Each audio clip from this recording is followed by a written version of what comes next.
Pakistan is a country which is not poor because it has poor resources. It is the classical example of how a poor governance can lead to abject poverty. एक खराब governance से कैसी आप जिसे abject poverty कहते हैं वो आ सकती है, पाकिस्तान उसका बेहतरीन नमूना है। और क्या बोला जाए? राइट, एब्जेक्ट पॉवर्टी आ सकती है। अच्छा, ये भी कि जो इन्होंने पहले बेचा उसके बदले में जो पैसा आया उसके बदले में एसेट्स खरीदे, लेकिन वो इंडिविजुअल्स ने खरीदे यूएस में जाकर, चाहे पापा जॉन्स के पिज्जा हो या फार्म हाउसेज हो। शंकर साहब क्या कह रहे हो? यही यूएन चार्टर की बात समझा रहे हैं उनको कि तुम अगर बात करना चाहते हो और सोचते हो कि तुम ये टेररिज्म करके इधर 100 आदमी मार दोगे, उधर 100 आदमी मार दोगे और हम उससे आ जाएंगे टेबल पे, तो ये तुम्हारी मूर्खता है। क्योंकि हम यूएन चार्टर के अबाइडिंग, हम रूल ऑफ लॉ को डोमेस्टिकली भी मानते हैं और हम रूल ऑफ लॉ को इंटरनेशनली भी मानते हैं। हम आपके इस गीदड़ भपकी में नहीं आएंगे। आपको कितना मारना है मारो। आप भारत माँ के बेटे हैं, 70-80 साल में, भाई कल को मुझे ही मार दो तुम, हम यहाँ गोवा में बैठे कोई आके टेररिस्ट मार दे, हम क्या कर सकते हैं दादा? भारत माँ के सपूत हैं, भारत अपनी मिट्टी के लिए मर जाएंगे। जिसको 70-80 में जाना है वो 40-50 में चला जाएगा। हो सकता है कल को कोई मुझे गोली मार दे, इसमें हम क्या कर सकते हैं? लेकिन आप ये सोचो कि हम अपनी मिट्टी छोड़ देंगे आपके लिए, अपनी आइडेंटिटी हम छोड़ देंगे आपके लिए, क्योंकि आपको ही मरना आता है, आप ही को सिर्फ बम बांध के फटना आता है, हमें नहीं आता। हम बम बांध के फटना नहीं जानते, लेकिन हम बम बांध के फटने वालों से डरना भी नहीं जानते। नमस्कार। पाकिस्तान जिसको पैसे की जरूरत है उसको एक ऑफर मिला यूएई की तरफ से कि अपने सारे एयरपोर्ट हमें लॉन्ग टर्म लीज में ले लो और हमसे पैसा ले लो। लॉन्ग टर्म लीज पे देने का मतलब पाकिस्तान के सारे एयरपोर्ट्स चलाएगा यूएई। वैसे तो कुछ एयरपोर्ट्स, 1-2 एयरपोर्ट्स चाइना को भी दिए हुए हैं पहले से, लेकिन बाकी जो बचे हुए हैं वही मांग ले। इसका फायदा क्या होगा कि एयरपोर्ट्स यूएई के हाथ में रहेंगे तो सारी मूवमेंट्स यूएई को पता चलेंगी और इसे डिफेंस पर्पस के लिए यूज किया जा रहा है कि नहीं। इंटेलिजेंस ऑपरेशंस भी हो पाएंगे और फायदा तो है ही। एयरक्राफ्ट स्टेबलाइजेशन का फायदा होता है, आप वहां पे तेल भरवाते हो, उसका फायदा तो बहुत सारी चीजें होती है। इसी बात करने के लिए हमारे साथ डॉक्टर अभिषेक मिश्रा। डॉक्टर साहब बहुत बहुत स्वागत है आपका हमारे शो में। डॉक्टर साहब, ये यूएई का इंटरेस्ट आया पाकिस्तान के सारे एयरपोर्ट्स को लेने में। ऑफ कोर्स एयरपोर्ट चलाए जाते हैं, हमारी कंपनी जीएमआर भी इस्तांबुल एयरपोर्ट चला रही है, तो ये सारे एयरपोर्ट्स दे दो तो पाकिस्तान के पास क्या बचेगा? देखिए, पाकिस्तान के पास बचा भी क्या है दादा? पाकिस्तान के पास क्या बचा है? कुछ नहीं बचा है। वो देश के टुकड़े टुकड़े बेच के खा रहे हैं। That's a literal thing. अभी आपने देखा होगा 6 दिन पहले उनका एडी जो ग्रुप था, उसकी जो है यूएई की एक ग्रुप के साथ कराची पोर्ट के 33 में से 4 बर्थ उन्होंने दे दिए। तो they are selling the last vestiges of a country called Pakistan, जो बेसिकली हमारी धरोहर है, वो उसको बेच के खा रहे। ये वही होता है जब किसी नाकारे बच्चे को आप कोई अच्छी चीज दे दीजिए, उसने सारे पैसे हार दिए होते हैं, उसके बाद वो उसको बेच के खाना शुरू कर देता है, क्योंकि उसने कभी कमाने का और पैसा बनाने का सोचा नहीं। पाकिस्तान ने कभी वेल्थ बनाने का तो सोचा नहीं। सारी जीवन वो 1947 से जो 65 करोड़ रुपए हिंदुस्तान ने दिए, उसके बाद से वो पैसे मांगते ही रहे। इकोनॉमिक रिफॉर्म होने की बात हुई तो शरिया लॉ ला के बोल दिया कि नहीं भाई, लैंड रिफॉर्म नहीं हो सकता। कोई भी रिफॉर्म उन्होंने किए नहीं। किसी भी तरीके का ईज ऑफ डूइंग बिजनेस में उनकी रैंकिंग देख ले, वो इतनी पुअर है। इलेक्ट्रिसिटी है नहीं। इलेक्ट्रिसिटी का कॉस्ट इस समय अभी पाकिस्तान में वो है कि आप इंडस्ट्रियल इलेक्ट्रिसिटी तो छोड़िए, लोग डोमेस्टिक इलेक्ट्रिसिटी के कॉस्ट को पे करने में असक्षम है। एक एसी लग गया तो लोगों के हाथ पैर सूज जाते हैं। तो पॉइंट दादा कि ये बेचेंगे ही ना। स्टॉक एक्सचेंज कराची का चाइना ने ले रखा है। ये 4 बर्थ ऑफ द कराची जो पोर्ट है वो भी उन्होंने ले लिया। अब ये भी बचा हुआ है, ये भी ले लेंगे। They are selling out. और कितने के लिए? $400 मिलियन में इन्होंने 4 बर्थ दे दिए हैं कराची डॉलर के। $400 उन्होंने पूरा कंट्रोल दे दिया, रन द एंटायर शो। अब सोचिए, Pakistan is a country which is not poor because it has poor resources. It is the classical example of how a poor governance can lead to abject poverty. एक खराब governance से कैसी आप जिसे abject poverty कहते हैं वो आ सकती है। पाकिस्तान उसका बेहतरीन नमूना है। और क्या बोला जाए? राइट, abject poverty आ सकती है। अच्छा, ये भी कि जो इन्होंने पहले बेचा उसके बदले में जो पैसा आया उसके बदले में एसेट्स खरीदे, लेकिन वो इंडिविजुअल्स ने खरीदे यूएस में जाकर, चाहे पापा जॉन्स के पिज्जा हो या फार्म हाउसेज हो, सारा पैसा वहां चले जाता है और ये लोग यहाँ पर अपनी आवाम को भूखे मरने के लिए छोड़ देते हैं। ऐसे में इनको एक खतरा और सामने दिख रहा है कि इंडिया और अमेरिका का जो जॉइंट स्टेटमेंट है उसकी वजह से पाकिस्तान फिर से जा सकता है एफएटीएफ की ग्रे लिस्ट में। कितना बड़ा खतरा है एफएटीएफ की ग्रे लिस्ट में जाने का। तो भाई इंडिया कह रहा है कि हमको जो जॉइंट स्टेटमेंट का पैराग्राफ नंबर 32 है, उसके जो लास्ट 4 सेंटेंसेस है वो यही है।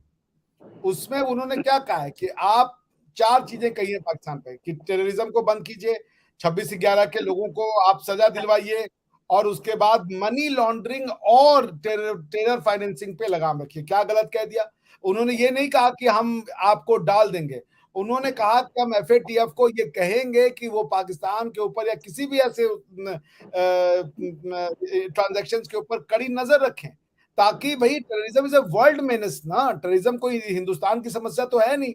और देखिए, अगर ये सिर्फ हिंदुस्तान की समस्या होती दादा तो ये जॉइंट कम्युनिके में नहीं आता। जैसे कि रशिया जो है वो अमेरिका का जानी दुश्मन है, मगर इंडिया ने तो उसको नहीं आने दिया जॉइंट कम्युनिके में कि तुम रशिया की बुराई करो। यूक्रेन की बात जरूर उठाई गई, मगर रशिया को डिमीन करना या रशिया को जॉइंट कम्युनिके में एक तरीके से अपमानित करने वाला काम वो तो नहीं होने दिया इंडिया ने। क्यों? क्योंकि रशिया अमेरिका का दुश्मन तो हो सकता है पर इंडिया का नहीं है। तो अगर पाकिस्तान का नाम आया है और अमेरिका इस बात पे राजी हुआ है कि इसको ज्वाइंट कम्युनिके में डाले, इसका मतलब ये है कि अमेरिका पाकिस्तान को अपना दुश्मन समझता है, जैसे कि इंडिया समझता है, उसी सेंस में, न तो कम न तो ज्यादा। तो ये तो इनकी खास बात है ना कि तुमने इतने साल में इतना इन्वेस्टमेंट किया इस रिलेशनशिप के ऊपर। तुम 70 साल में तुम्हारी कमाई क्या थी? ये कमाई थी कि इंटरनेशनल पॉलिटिक्स में 1900, अगर मैं गलत नहीं हूं दादा, 2001-2 तक इंडो पाक करके फॉरेन पॉलिसी बनती थी अमेरिका में। ये dehyphenation is a recent thing. और अब तो डी, और इंडिया मरता था कि भाई हमें पाकिस्तान के साथ मत जोड़ो। मतलब अगर कोई अमेरिकन प्रेसिडेंट को आना होता था इस इंडियन सब कॉन्टिनेंट में, तो वो एक दिन अमेरिका में रुकता था, अरे एक दिन इंडिया में रुकता था, एक दिन पाकिस्तान में जरूर रुकता था।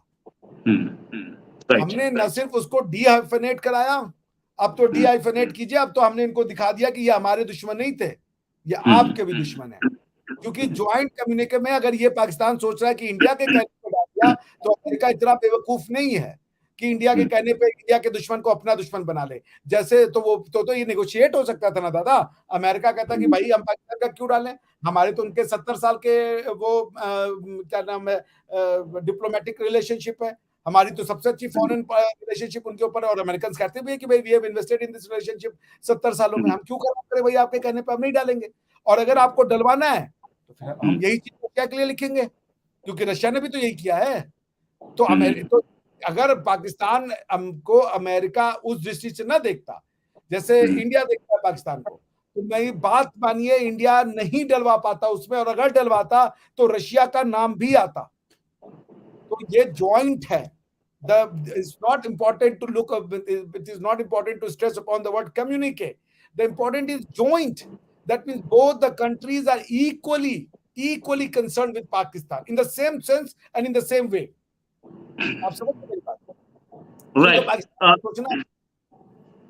आज हमारे एक्सटर्नल अफेयर्स मिनिस्टर ने भी यही बोला। उनसे जब पूछा गया कि पाकिस्तान पे क्या हमारी पॉलिसी है, तो उन्होंने बोला we can't allow terrorism to be normalised, we can not allow that to become a basis to come in discussion with Pakistan until there is a departure from the abbreviation of policy of cross-border terrorism. It is not possible to have normal relationship. मतलब India के normal relationship हो नहीं सकता। वैसे तो और भी बहुत कुछ बोले हैं, उस पर भी हम डिस्कस करेंगे कि हमारे अमेरिका पाकिस्तान से हमारे रशिया से बेटर रिलेशंस रहेंगे ही। अमेरिका पे भी बोला कि हमारे इस समय रिलेशंस बहुत अच्छे हैं अमेरिका के लिए। उन्होंने बोला today it's a very polarized world, and global stage is so much more challenging. Our relations with the United States are exceptionally well. We have had the most productive visit in history. अब ये दो statements कि पाकिस्तान से हमारे relations अच्छे नहीं रहेंगे और हमारी बेस्ट विजिट हुई है इस समय तक की, इसको आप कैसे देखते हैं? देखिए दादा, ये जो जयशंकर साहब कह रहे हैं, बड़े विद्वान व्यक्ति हैं और मैं इनका समर्थन करता हूँ। तो जयशंकर साहब क्या कह रहे हैं, ये इंडिया की पॉलिसी थोड़े है कि तुम यूज ऑफ फोर्स, इनका जो यूज ऑफ फोर्स है उसका फॉर्म है टेररिज्म। तुम यूज ऑफ फोर्स को इंटरनेशनल रिलेशंस का पार्ट नहीं बनाओगे। ये पूरा का पूरा जो इंटरनेशनल आर्किटेक्चर अभी आज आप देखते हैं यूएन चार्टर के आने के बाद जो खड़ा हुआ है, इसको लाने वाला कौन था? इस यूएन चार्टर का प्रमुख बेसिस जो है, जिस फाउंडेशन और पिलर पे पूरी यूएन चार्टर यानी इंटरनेशनल पॉलिटिक्स खड़ी हुई है, उसका जो जो सार है दादा, वो उसके आर्टिकल 2 में निकलता है। आर्टिकल 2 में 7 पैराग्राफ है, उसमें चौथे नंबर का पैराग्राफ ये करता है कि every state must refrain in their international relations from using force against the political integrity or political sovereignty or territorial integrity of the any state। यानी कि यूज ऑफ फोर्स का आप उपयोग इंटरनेशनल रिलेशन में नहीं करेंगे किसी भी फॉर्म एंड मैनिफेस्टेशन में। ये टेररिज्म को चूंकि ये यूज ऑफ फोर्स नहीं कर सकते, क्योंकि इनको पता है कि ये इंडिया का मुकाबला कन्वेंशनल वॉर में नहीं कर सकते, तो इन्होंने उस वॉर का टैक्टिक्स अपनाया है, bleed India by 1000 cuts, and to inflict these 1000 cuts on India, they have created 1000 non-state actors, and they create the charade of distinction between state and non-state। ये तो ये यूएन चार्टर की भाई खिलाफी करते हैं ना। यूएन चार्टर ने जब कह दिया कि ये जो इंटरनेशनल जो अब ऑर्डर बन रहा है, ये जो वर्ल्ड ऑर्डर बन रहा है जिसका की कॉन्स्टिट्यूशन यूएन चार्टर है, उसने साफ कह दिया no use of force in international relationship for anything. हमारी भाषा में, लॉ की भाषा में कहते हैं यूज कोजेंस है, यानी ये ऐसा लॉ है जिससे कोई डेरोगेशन नहीं अलाउड है, जिसका कोई एक्सेप्शन नहीं है, barring what is given under UN charter itself. तो दादा ये तो जयशंकर साहब क्या कह रहे हो, यही यूएन चार्टर की बात समझा रहे हो उनको कि तुम अगर बात करना चाहते हो और सोचते हो कि तुम ये टेररिज्म करके इधर 100 आदमी मार दोगे, उधर 100 आदमी मार दोगे और हम उससे आ जाएंगे टेबल पे, तो ये तुम्हारी मूर्खता है। क्योंकि हम यूएन चार्टर के अबाइडिंग, हम रूल ऑफ लॉ को डोमेस्टिकली भी मानते हैं और हम रूल ऑफ लॉ को इंटरनेशनली भी मानते हैं। हम आपके इस गीदड़ भपकी में नहीं आएंगे। आपको कितना मारना है मारो। आप भारत माँ के बेटे हैं, 70-80 साल में भाई कल को मुझे ही मार दो तुम, हम यहाँ गोवा में बैठे कोई आके टेररिस्ट मार दे, हम क्या कर सकते हैं दादा? भारत माँ के सपूत हैं, भारत अपनी मिट्टी के लिए मर जाएंगे। जिसको 70-80 में जाना है वो 40-50 में चला जाएगा। हो सकता है कल को कोई मुझे गोली मार दे, इसमें हम क्या कर सकते हैं? लेकिन आप ये सोचो कि हम अपनी मिट्टी छोड़ देंगे आपके लिए, अपनी आइडेंटिटी हम छोड़ देंगे आपके लिए, क्योंकि आपको ही मरना आता है, आप ही को सिर्फ बम बांध के फटना आता है, हमें नहीं आता। हम बम बांध के फटना नहीं जानते, लेकिन हम बम बांध के फटने वालों से डरना भी नहीं जानते। इस मिट्टी से समझौता नहीं होगा। कितनों को मारोगे भाई? भारत माँ की 1 अरब 40 करोड़ है यार, तुमने कितनों को मार देना है? 1000, 10,000, 5,000, 6,000, 20,000, 25,000, कितने हैं भाई? और खुशी खुशी कुर्बान होंगे इस मिट्टी पे। तुम थक जाओगे मारते मारते। इतने इंडियन मारोगे, हर घर से भारत माता का बेटा निकलेगा। राइट। अच्छा, ये जयशंकर साहब ने एक और चीज बोली, ये बोला कि दिन में हम दिन में ट्रेड करें, रात में टेरर आए, ऐसा नहीं हो सकता। साथ में कनाडा के लिए बोला कि कनाडा के लिए बोला they seem driven by the vote bank politics, the responses have been concentrated by what they regard as vote bank compulsion. If there are activities in Canada that impinge on our national security and integrity, then we will have to respond. Strong statement दिया उन्होंने बोला it is something which is a continuing conversation with Canada, not always satisfactory, but something on which we have been very clear. You can see that this has impacted our ties in many ways in the last few years. उन्होंने बोला हम respond करेंगे। ये खालिस्तानियों के लिए भी और Canada के लिए भी एक धमकी है। मतलब बड़े धमकी वाले लहजे में आ चुके हैं जयशंकर साहब। देखिए, मैं थोड़ा सा जयशंकर साहब से यहाँ से मेरी थोड़ी सी, हालांकि वो मुझसे काफी सीनियर है, बट मैं उनसे थोड़ी सी डिसएग्रीमेंट लगता हूँ how to see the thing. अभी आप देखें तो आज की न्यूज है कि स्वीडन ने अपने एक पॉलिटिशियन को ये अलाउ किया है कि वो जा करके कोई एक मस्जिद है स्वीडन में, उसके सामने कुरान को बंद कर सके। अब this is technically a very provoking permission for Muslim world कि आप कुरान जलाने की इजाजत दे रहे हैं किसी मस्जिद के सामने स्वीडन में, तो ये तो स्वीडन के साथ उनके रिश्ते खराब होने वाली बात होंगे। मुझे लगता है कि एक तो उनके ये आइडेंटिफाई तो उन्होंने सही किया है कि ये जो खालिस्तान का प्रॉब्लम है और जिस तरीके की छूट खालिस्तान को दी जा रही है, वो उनके पॉलिटिकल कंसिडरेशन है, क्योंकि उसमें अभी ये देख ले, वो जो उनके डिफेंस मिनिस्टर थे सरदार साहब, मैं उनका नाम भूल रहा हूँ, गुरप्रीत सिंह जी नाम था उनका, वो जो लेफ्ट पार्टी है उसके वो लीडर बन चुके हैं, तो मतलब उसके सर्वे सर्वा है, मेन लीडर हैं। तो यस, पॉलिटिकल कंसिडरेशन तो है, बिकॉज जो सिख भाई है हमारे वहाँ पे कंसिडरेबल अमाउंट में रहते हैं, और इंडिया चूंकि उनसे अगर वो डोमेस्टिकली एक्शन नहीं ले रहे हैं, जो पाकिस्तान काम कर रहा है वही काम वो भी कर रहा है, लेकिन पाकिस्तान को इनके में काम में अंतर इतना है कि वो ये फ्री स्पीच के नाम पे अलाउ कर रहे हैं, उसको स्टेट पॉलिसी नहीं बनाया गया। वो कह रहे हैं कि भाई अगर ये करना चाहते हैं तो हमारे यहाँ फ्री स्पीच है और हम इसको रोक नहीं सकते।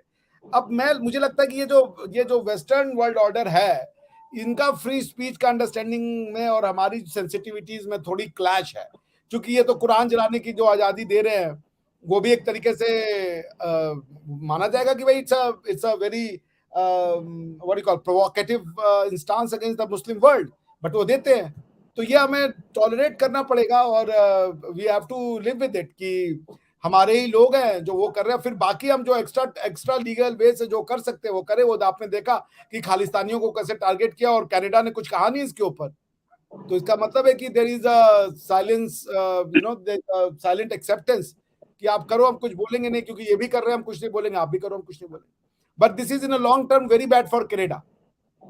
This is in long term, क्योंकि वर्ल्ड की थर्ड लार्जेस्ट इकोनॉमी जो होने वाली है जल्दी हो जाएगी, उसके साथ रिलेशंस ठीक ना हो, ऐसा कनाडा के लिए खराब होगा, हमारे लिए तो बहुत है ट्रेड करने वाले। आगे बात करें तो जयशंकर साहब ने, ये पूरा शो ही जयशंकर साहब पे हो गया, क्योंकि जयशंकर साहब ने बोला भी ऐसा strong, our relations with Russia have been kept steady despite all turbulence. We have made our own evaluation over the years regarding the importance of this. It is a mistake to thumb down ties with Russia. It is to just defense dependence. We have an upswing in economic part for our relations with Russia. मतलब ये बोल रहे हैं कि हम उसके साथ सिर्फ डिफेंस रिलेशन नहीं चाहते, हमारे इकोनॉमिक रिलेशंस भी है, शायद तेल की ओर इशारा है, और हम जो उनको गेहूं और अनाज वगैरह देंगे उसकी ओर इशारा है, या इलेक्ट्रॉनिक्स पे उसे दे सकते हैं जो उस पे इशारा है। क्या अमेरिका से, रशिया से, दोनों से रिलेशंस अच्छे रखे जा सकते हैं? जयशंकर साहब एक दो नाव पे पैर रख के नहीं चल रहे हैं यहाँ पर। मुझे लग रहा है कि ये तो अमेरिका खुद भी चाहता है। एक अमेरिका के जो पार्टीज है उनमें ये है कि why are we antagonizing Russia, जैसे हमने चाइना को, बिकॉज उनका मेन एनिमी तो उनके असेसमेंट में चाइना है, तो वो ये चाहते हैं कि चाइना रशिया एक्सेस ना बन जाए, अलायंस ना बन जाए, इसीलिए वो इंडिया को इतना जो है ना वो लीवे देते हैं कि रशिया जो है कंप्लीटली चाइनीज इन्फ्लुएंस में ना चला जाए। अच्छा, मुझे लगता है कि चाइना रशिया हमारे लिए, वो रशिया यूएसएसआर से तो कंपेयर नहीं किया जा सकता। रशिया 1.8 ट्रिलियन डॉलर की इकोनॉमी है, तो छोटी इकोनॉमी भी नहीं है, काफी बड़ी इकोनॉमी है, लेकिन हमारे कंपैरिजन में तो छोटी हो गई, हमारी इकोनॉमी का हाफ है वो। तो पॉइंट इसमें यही है कि अगर हम रशिया को छोड़ देते हैं तो ये पूर्णता होगी, क्योंकि एक अच्छा खासा मार्केट है हमारा, फार्मास्यूटिकल वहां सारा बहुत हद तक जाता है। सखलैन वाला जो उनका ऑयल फील्ड है, जिसमें कि पुतिन ने दोबारा हमें अलाउड किया, एक समय ओएनजीसी जो विदेश निगम था उसको उन्होंने वहां से निकाल दिया था सखलैन 2 में, जो कि it's a huge reservoir of gas and I guess oil also. तो पॉइंट वही है कि अब रशिया को क्यों छोड़े भाई, Russia has a vast land source जो हमको काम आएगा। हम मार्स को कॉलोनी करने तो जाएंगे, इससे बेहतर है कि हमारे जो आसपास के लैंड रिसोर्सेज है, चाहे, और रशिया जो है वो आर्कटिक में भी उसका इन्फ्लुएंस है, और दोनों आर्कटिक में, तो वो सारे जो रिसोर्सेज हैं चाइना के, अरे रशिया के थ्रू हम वहां जा सकते हैं, because Russia as a sovereign state can allow our companies to participate there, और सखलैन जो है ये इसका सबसे बड़ा एग्जांपल है।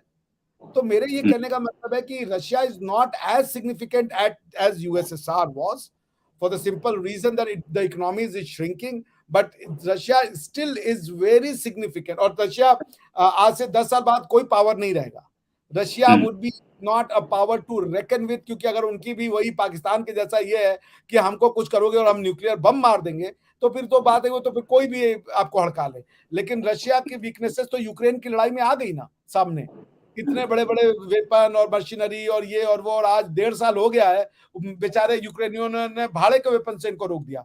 यूक्रेनियंस ने तो अपना न्यूक्लियर वेपन इनके कहने पर दिया था, डी आर्म करना शुरू कर दिया था अपने आप को, डिसआर्म करना शुरू कर दिया था अपने आप को। तो रशिया कोई बड़ी मेजर पावर नहीं रहेगी, but India should not simply let go Russia from its in fold for two reason कि चाइना के फोल्ड में जाएगा तो वो सारा नेचुरल रिसोर्सेज चाइना के कब्जे में आएगा।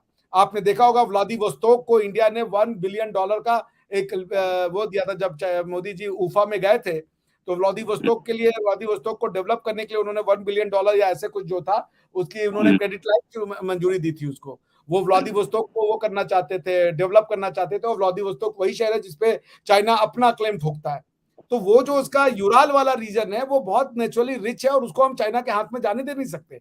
तो Russia is not same as USSR, we must not confuse that.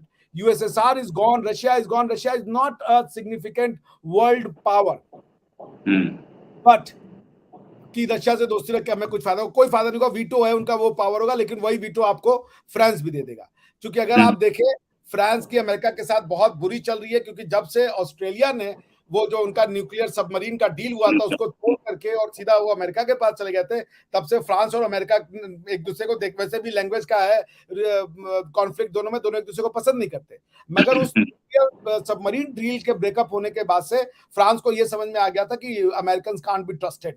तो उन्होंने इंडिया को विशेष प्लेस देना शुरू किया था, क्योंकि ईयू के जो दो मेन प्लेयर हैं जर्मन और फ्रांस, उसमें फ्रांस ये चाहता है कि इंडिया ईयू का ट्रेड पार्टनर बने और जो भी ईयू में गुड्स आते हैं वो वाया ब्रिटेन ना हो करके वो वाया सीधा यहाँ आए।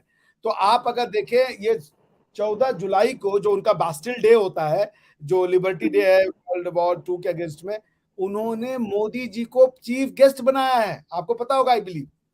Modi going on 14th of July as the chief guest of the Bastille Day in France, और 3 राइफल्स को इंडियन एयरफोर्स भेज रहा है to take part in their flag March.